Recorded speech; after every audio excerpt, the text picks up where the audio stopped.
Well, there. Hey, it's so good to be back. I just spit. Anyway, I've been sick for the last week. It really sucked. It started out with, well, first of all, Maggie started coughing and sneezing. I'm like, holy cow. She fell asleep on the meatball, the gigantic, never mind. And then Michael made her go into Finn's and my bedroom where she slept on Finn's bed, coughing and sneezing. And next thing I know, she recovers that evening. Just bling, just like that, she recovers. And I get sick. It starts in my throat. Pain in my throat. And then, of course, it moved up into my sinuses. And then it started to move down into my chest. And I'm thinking, I'm going to die of COVID. But I obviously didn't. And then my daughter Rachel in Texas says to me, get one of those irrigation things and do irrigation, sinus rinse thing. So I got this cool little bottle. Do you want to see it? Yeah. Okay, wait a minute. So I says to Maggie, go get me one of them things like Mike has, please. And while you're at it, I need ginger ale and Chinese food. So she did. And she picked me up one of these. And ginger ale and ice. And I wish I had some right now because my throat is all... But I guess I could put ice in water. It's just not the same as ginger ale. Anyhow, right. So these things you got to be really careful. You can only use distilled water. You're supposed to wash it, rinse it, sanitize it, do all this stuff to it. When you're sick, do you know what a pain in the butt that is? So then you shove it up your nose and you press this little button and the water just goes wee. And if you hold your head a little forward, right, to the side, it goes up and comes out the other one. At first it was just clear water. Then I'd switch it and I'd do the other side, right? Clear. No snot in me, I'm saying.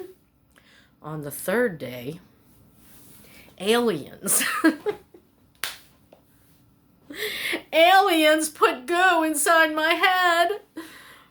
And I could feel it starting in my chest. So when, the irrigation changed that really fast. It's a little saline package. Put the saline in. Michael says, take the glass measuring cup and heat the water up a little bit. So we did that. And then, stir on the saline and, irrigate your nostrils and whatever they are.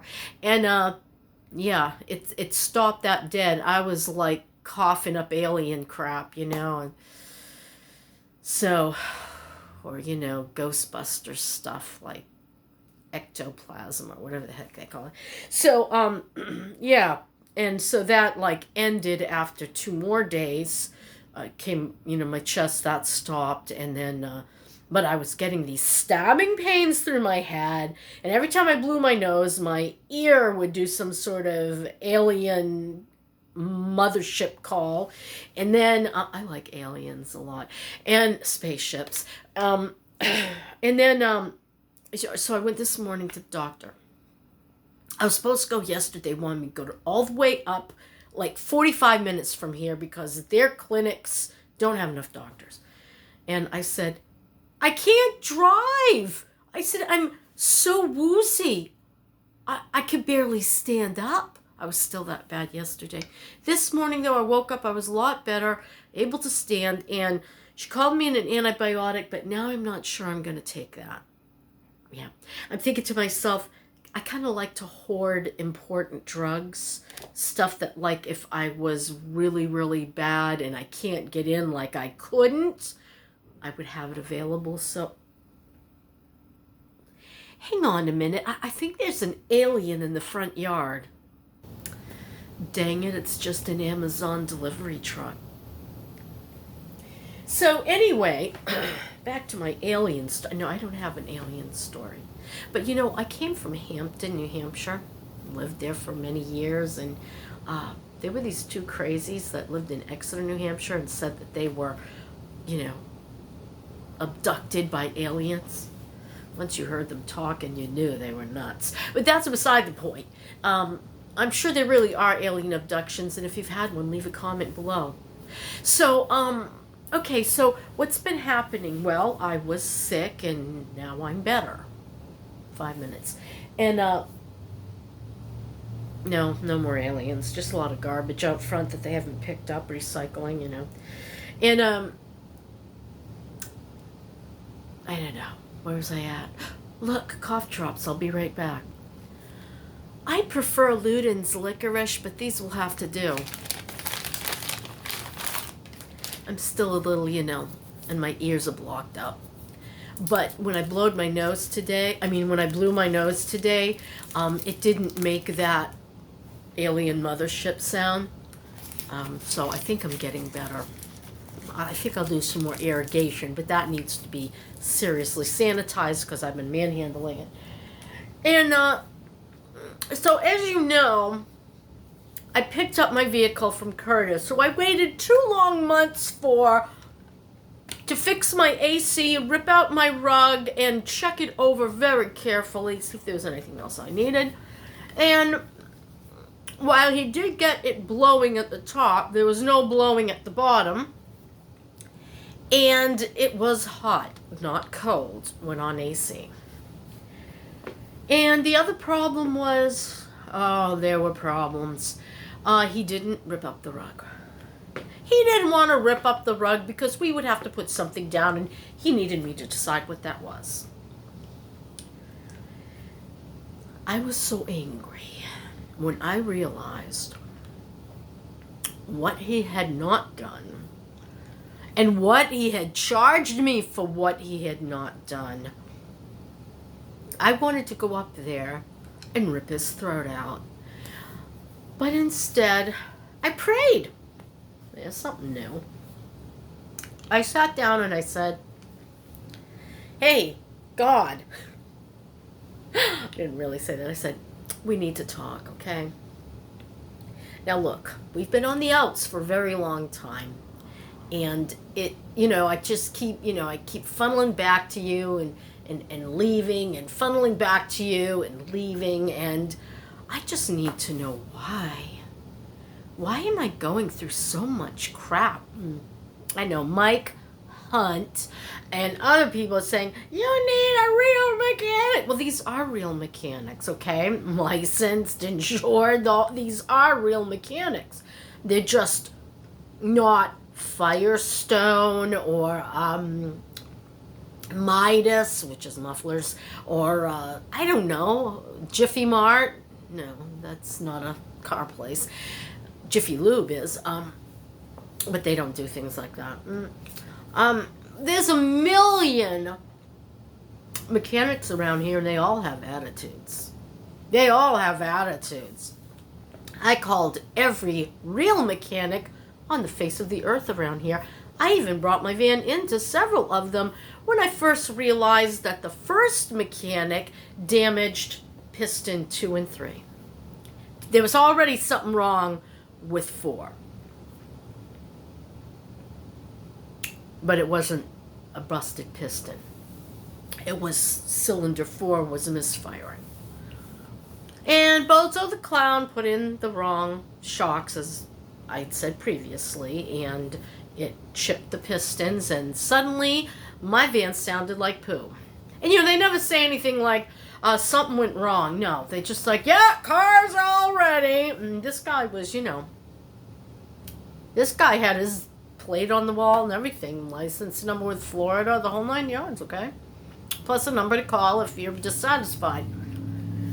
Well, and then I brought it to another one who had really, really high stars, 4.8, and they found the broken pistons. And at first, you can't let them get away with that. Okay, will you please write something so I can prove?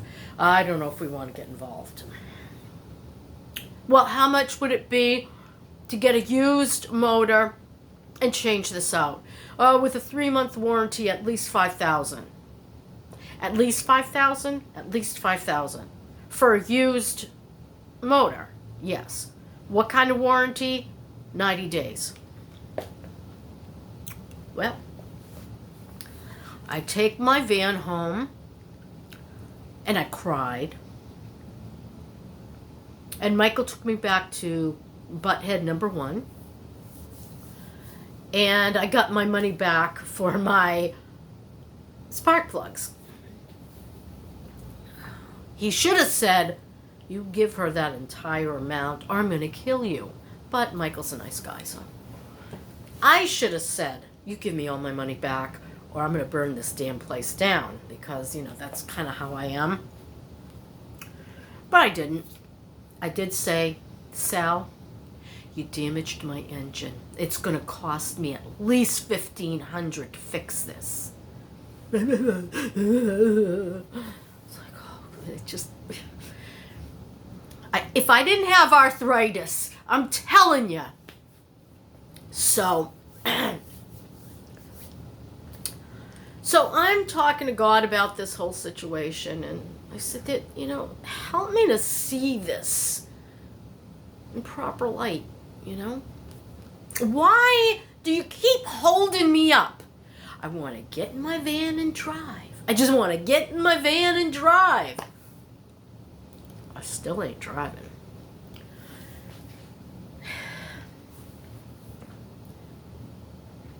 And I said to myself, and I said to God, Lord, I'm going to tell you something. Between you and me. Everything I've lost so far, if you want to call it a loss, and it seems like a loss, it's yours. Van's yours, mechanics are yours, used engines yours, screwed up, everything is yours. All that money, yours. You deal with it, okay? You said, don't screw over the widow and the orphan, and I'm paraphrasing here. It would be better that a millstone be tied around your neck and you're thrown into the sea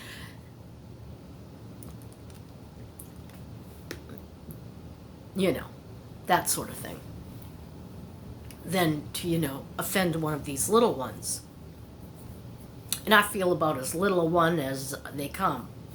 So I said, God, I'm just going to let you take this. And now I'm going to go look for another mechanic. And so I went onto my local Facebook and I said, I need someone to fix the AC in a 2000 I thought it was a 2002. Bonus! It's actually a 2003. I didn't know. You look on the side of the door, it's a 2003. I guess it was made in 2002, but the title's got 2002, but the door has 2003. But in any event, I got a 2003. And the only way I found out that was several young men answered my ad for the AC. And Ronnie answered first. Without any send me pictures and blah, blah, blah, blah. And I said, because I said I want the carpet pulled out and I need my AC fixed. That's what the ad said, and no. So, Ronnie answers. I said, come by tomorrow, have a look. If we can agree at price, have your tools, because you're on it. Sure enough, he came. Ripped that carpet out. What a mess. This is a whole nother story. Anyway, and then he found more than just the AC. Tensioner thingy and, my starter. I knew there had to be something wrong. Security light coming on. Sometimes I'd turn it over and it'd be dead. What the heck is this now? It was the starter. What did I say to Kurtis? Let's roll back and talk about it. I said, Kurtis, if this was your grandmother getting in this van, what would you look for? I want you to check everything. I'm going to Texas in this van, and I need to know I can get back with it. And what did he do? None of the above. But that's okay. God help him that he doesn't get a millstone tied around his neck. Anyway, I feel sorry for him, and I feel sorry for Sal, because I know God, and he's always had my back, even when I believed he didn't. And I've seen a lot of justice done to men who thought they had one over on somebody else. I've seen it, you know. In some cases, it was real drastic. So anyway,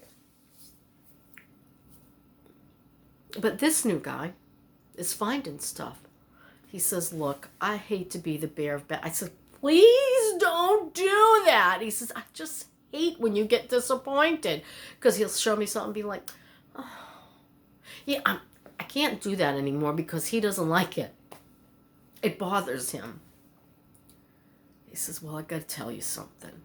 And he wipes his finger under the side because he's underneath my vehicle.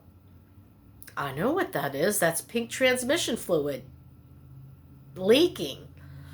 You've got a transmission leak, but I can fix that. I'm like, then fix it. And then we got to get one of these because this has gone bad. Okay, let's fix it. And your Freon is leaking and it needs O-rings. Okay, fix it.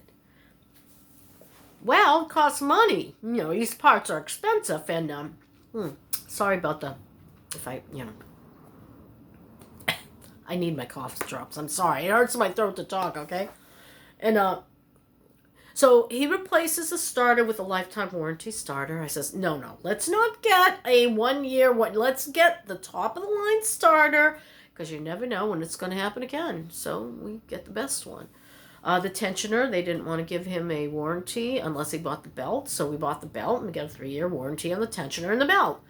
And then he finds, oh, I just loved this one, okay? He said, clearly the guy who just had your truck and pulled the engine out, yeah, he damaged your bushing. Okay. I want to show you what it looks like now. He takes a picture underneath it and he shows it to me. And I said, is that a tabletop pie plate? You know, one of them little ones? Like a pot pie plate, he says. Foil. I said, that's where my bushing used to be? Yeah, he says. Can you fix that? I think so. I'm like, why would he use a tin pie plate? I just would like to know. Well, come to find they don't make that bushing anymore, so he used a pie plate. I said he couldn't have, because this thing looks like a toilet plunger rubber. I says, why didn't he just use a toilet plunger rubber? He says, I guess he didn't want to pay for the plunger. He says he shouldn't have been anywhere near that. There's no reason that he ripped it in the first place. Okay. So he says they don't make them, but have you, called any junkyards? I says, all of them. They don't have my van. He said, don't believe it. He says, you got to go there. They won't go out and do anything unless it's big money for them, like an engine.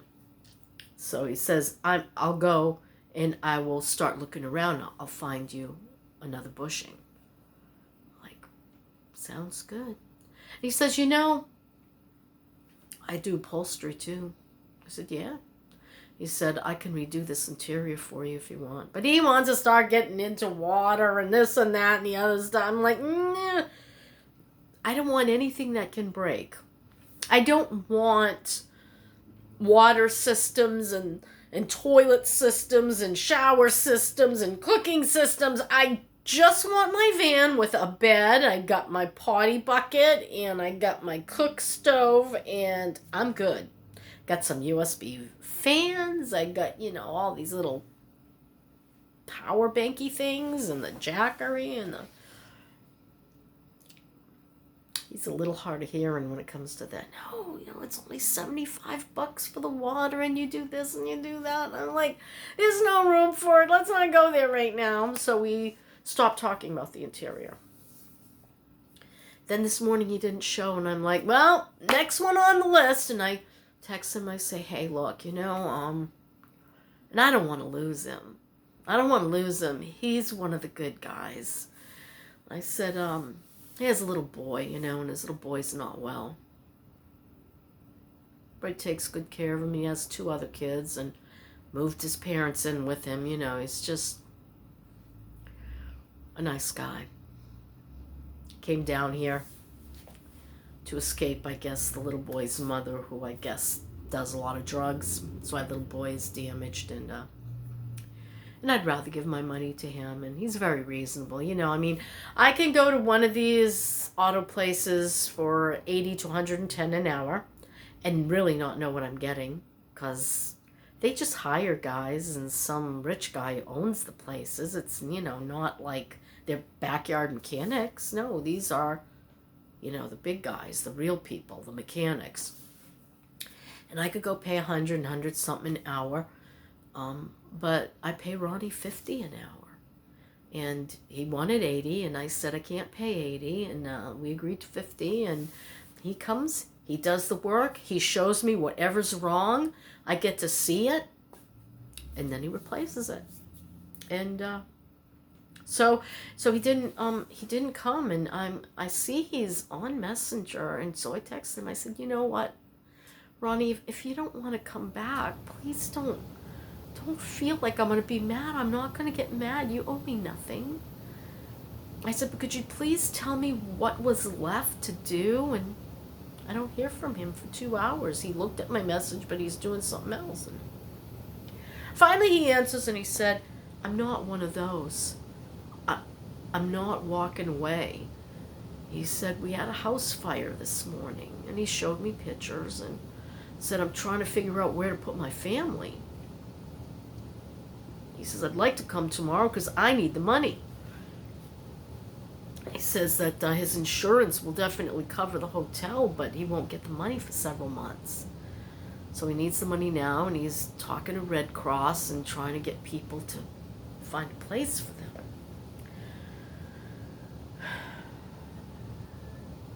So, I think to myself, sometimes God makes us wait.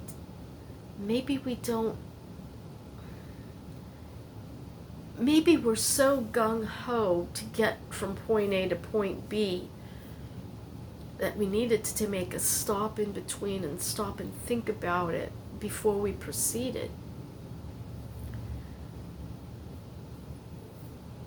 I think God has it all in his hand.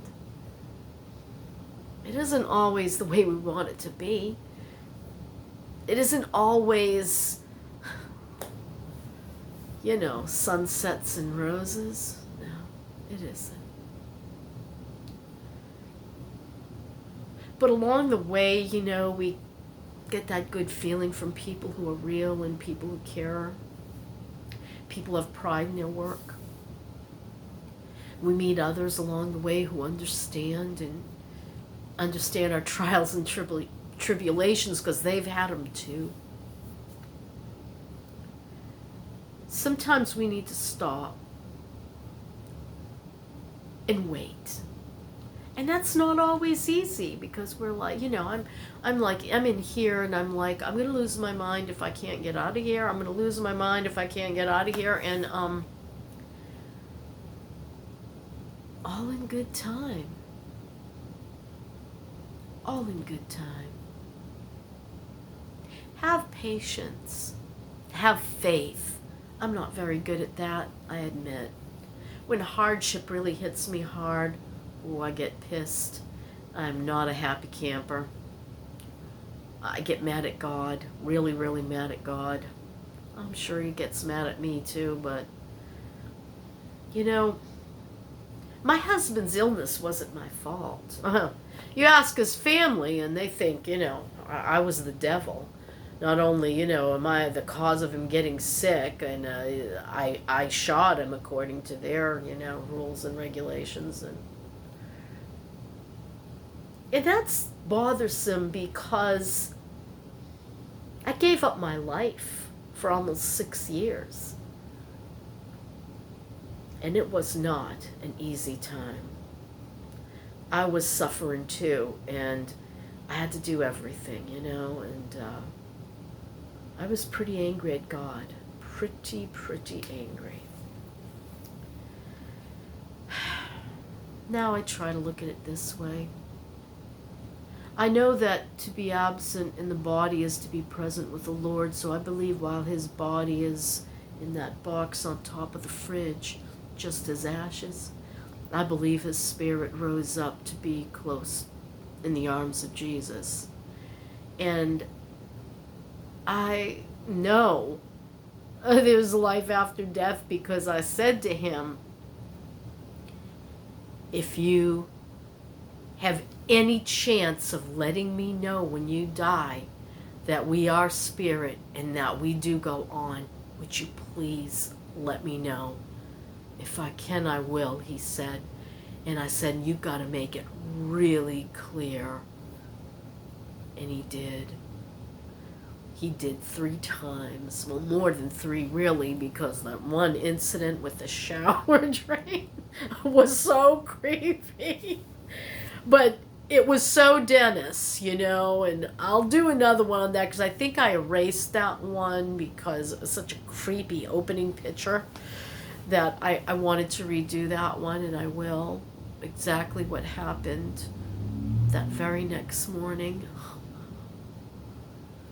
And the last thing he showed me before I think his spirit rose up from this earth and into the next plane, I think he wanted to make sure we were all right. I know he's all right. So,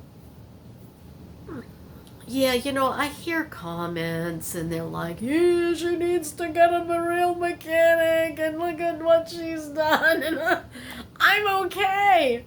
I'm okay. Even my cold's going away. Thank you, God.